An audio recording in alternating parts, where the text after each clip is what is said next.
Ambre, tiré de Je voudrais que quelqu'un m'attende quelque part d'Anna Gavalda.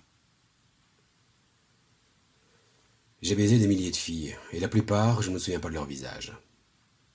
Je ne te dis pas ça pour faire le malin. Au point où j'en suis, avec tout le fric que je gagne et tous ces lèches-culs que j'ai sous la main, tu penses bien que j'ai plus besoin de cacter dans le vide. Je le dis comme ça parce que c'est vrai. J'ai 38 ans et j'ai oublié presque tout dans ma vie. C'est vrai pour les filles et c'est vrai pour le reste. Ça m'est arrivé de retomber sur un vieux magazine, du genre de ceux que tu peux te torcher le cul avec, et de me voir sur une photo avec une poule à mon bras. Alors, je lis la légende et je me rends compte que la fille en question s'appelle Laetitia ou Sonia ou je sais pas quoi. Je regarde la photo encore une fois comme pour me dire: ah oui, bien sûr, Sonia, la petite brune de la Villa Barclay, avec ses piercings et son odeur de vanille. Mais non, c'est pas ça qui me revient. Dans ma tête, je répète Sonia comme un con, et je repose le magazine en cherchant une clope. J'ai 38 ans et je vois bien que ma vie part en couille. Là-haut, ça s'écaille tout doucement. Un coup d'ongle et c'est des semaines entières qui partent à la poubelle. Je vais même te dire, un jour où j'entendais parler de la guerre du Golfe, je me retourne et je dis: c'était quand la guerre du Golfe? En 91, on me répond, comme si j'avais besoin du quit pour une précision. Mais la vérité, putain, c'est que j'en avais jamais entendu parler. À la poubelle, la guerre du Golfe. Pas vu, pas entendu. Là, c'est toute une année qui ne me sert plus à rien. En 91, j'étais pas là. En 91, j'étais sûrement occupé à chercher mes veines, et j'ai pas vu qu'il y avait une guerre. Tu me diras, je m'en fous, je te dis la guerre du Golfe parce que c'est un bon exemple. J'oublie presque tout. Sonia, tu m'excuses, mais c'est vrai. Je ne me souviens plus de toi. Et puis, j'ai rencontré Ambre. Rien qu'à dire son nom, je me sens bien. Ambre. La première fois que je l'ai vue, c'était au studio d'enregistrement de la rue Guillaume Tell. On était dans la colle depuis une semaine et tout le monde nous prenait la tête avec des histoires sordides de fric parce qu'on était en retard. On peut pas tout prévoir, jamais. Là, on pouvait pas prévoir que le super mixeur qu'on a fait venir à prix d'or des States pour faire plaisir aux grosses Weston de la maison de disques allait nous claquer dans les mains au premier rail. La fatigue et le décalage horaire n'ont pas dû l'arranger, m'a dit le toubib. Évidemment, c'était des conneries. Le décalage horaire n'avait rien à voir là-dedans. Le ricain avait simplement eu les yeux plus gros que le ventre, et c'était tant pis pour lui. Maintenant, il avait l'air d'un con, avec son contrat pour faire danser les petites Frenchies. C'était un sale moment, et je n'avais pas vu la lumière du jour depuis plusieurs semaines, et je n'osais plus passer mes mains sur ma figure, parce que je sentais que ma peau allait craquer, ou se fissurer, ou un truc comme ça. À la fin, je n'arrivais même plus à fumer, parce que j'avais trop mal à la gorge. Fred me faisait chier depuis un moment avec une copine de sa sœur, une fille photographe qui voulait me suivre pendant une tournée. En freelance, mais pas pour vendre les photos après, juste pour elle. Hé Fred, lâche-moi avec ça. Attends, mais qu'est-ce que ça peut te foutre que je l'amène ici un soir, hein? Qu'est-ce que ça peut te foutre? J'aime pas les photographes, j'aime pas les directeurs artistiques, j'aime pas les journalistes, j'aime pas qu'on soit dans mes pattes et j'aime pas qu'on me regarde. Tu peux comprendre ça, non? Merde, sois cool, juste un soir, 2 minutes. T'auras même pas à lui parler. Si ça se trouve, tu la verras même pas. Fais ça pour moi, merde. On voit que tu connais pas ma sœur. Tout à l'heure, je te disais que j'oubliais tout. Mais ça, tu vois, non. Elle est arrivée par la petite porte de droite, quand tu regardes les tables de mixage. Elle avait l'air de s'excuser en marchant sur la pointe des pieds, et elle portait un t-shirt blanc, avec des bretelles toutes fines. De là où j'étais, derrière la vitre, je n'ai pas vu son visage tout de suite. Mais quand elle s'est assise, j'ai aperçu ses tout petits seins. Et déjà, j'avais envie de les toucher. Plus tard, elle m'a souri. Pas comme les filles qui me sourient d'habitude parce qu'elles sont contentes de voir que je les regarde. Elle m'a souri comme ça, pour me faire plaisir. Et jamais une prise ne m'a paru aussi longue que ce jour-là. Quand je suis sorti de ma cage en verre, elle n'était plus là. J'ai dit à Fred: c'est la copine de ta sœur? Ouais. Comment elle s'appelle? Ambre. Elle est partie? Oh, je sais pas. Merde. Quoi? Rien. Elle est revenue le dernier jour. Paul Ackerman avait organisé une petite sauterie au studio pour fêter ton prochain disque d'or, il avait dit, ce con. Je sortais de la douche, j'étais encore torse nu en train de me frotter la tête avec une serviette trop grande quand Fred nous a présentés. J'avais du mal à dire un truc. C'était comme si j'avais 15 ans et je laissais traîner la serviette par terre.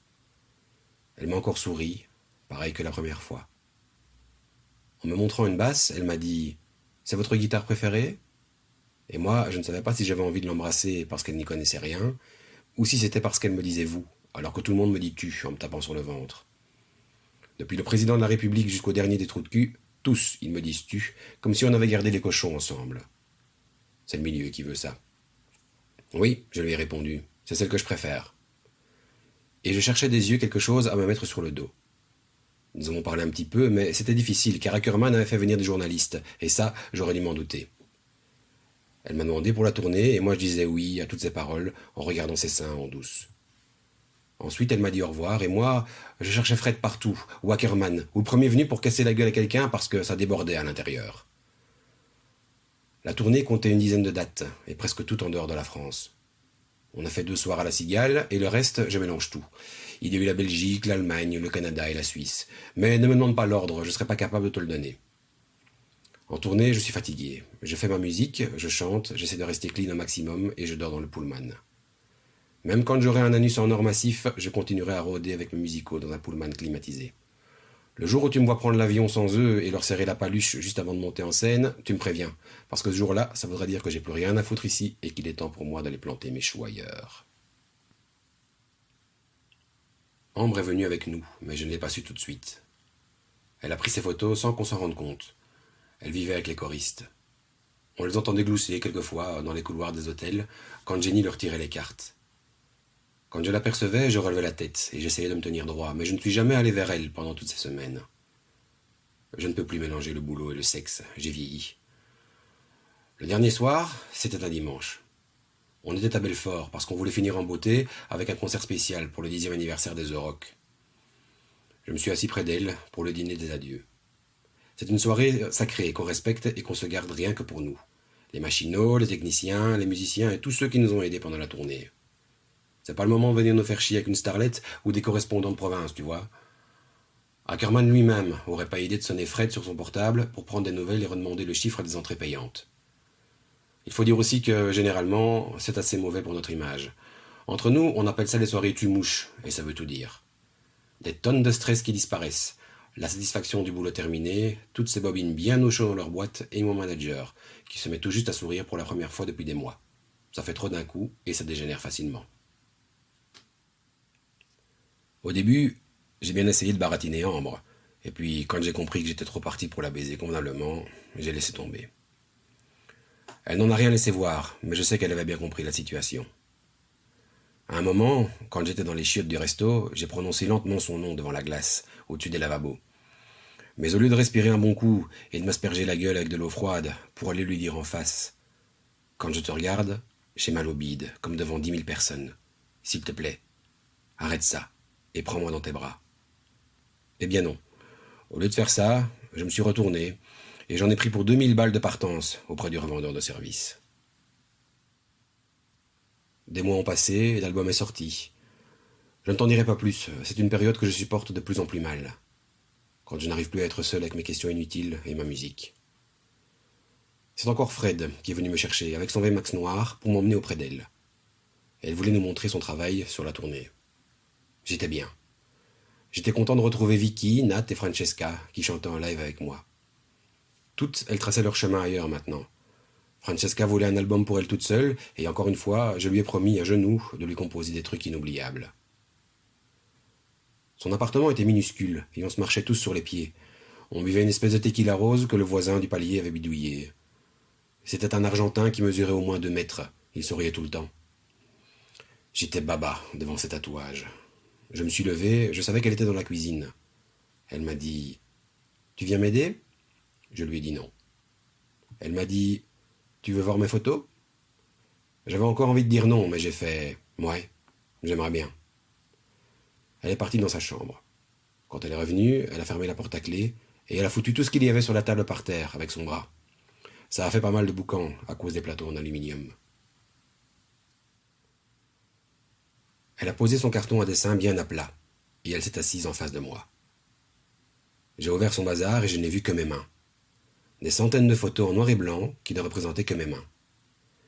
Mes mains sur les cordes des guitares, mes mains autour du micro, mes mains le long de mon corps, mes mains qui caressent la foule, mes mains qui serrent d'autres mains dans les coulisses, mes mains qui tiennent une cigarette, mes mains qui touchent mon visage, mes mains qui signent des autographes, mes mains fiévreuses, mes mains qui supplient, mes mains qui lancent des baisers et mes mains qui se piquent aussi. Des mains grandes et maigres, avec des veines comme des petites rivières.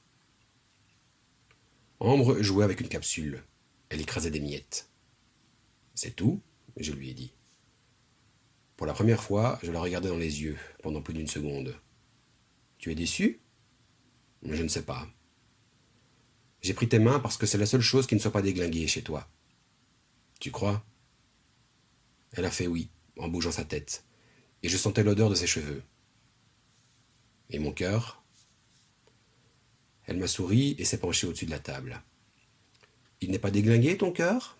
Elle a répondu, avec une petite moue qui doute. On entendait des rires et des petits coups de poing derrière la porte. Je reconnaissais la voix de Louis qui gueulait « On a besoin de glaçones !» J'ai dit « Faut voir ». On avait l'impression qu'ils allaient défoncer la porte avec leurs conneries. Elle a posé ses mains sur les miennes et elle les a regardées comme si elle les voyait pour la première fois. Elle a dit « C'est ce qu'on va faire ». Fin.